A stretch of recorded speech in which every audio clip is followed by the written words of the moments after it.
hagati yanyu na Mutoni ubona ninde uteretswe ibyo se nabyo bibazo oya assume no kuri kabivuga pe tubwiza abantu kuri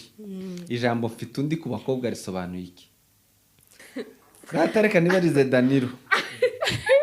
Dani kuri kugiye hanze babe turebe umuntu ufite miss tukora akakanya ushira ama telefone se Dani turabaniriye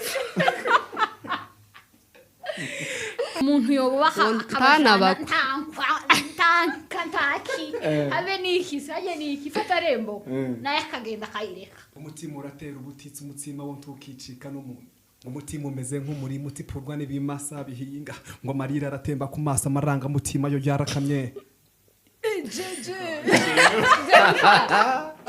ndo Mutoni nyabatonesha gutonesha datone ku mwega w'umuhanga udahangagwa yize umutera ubwoba utazi ubwuzu bw'ara gusika kirenganira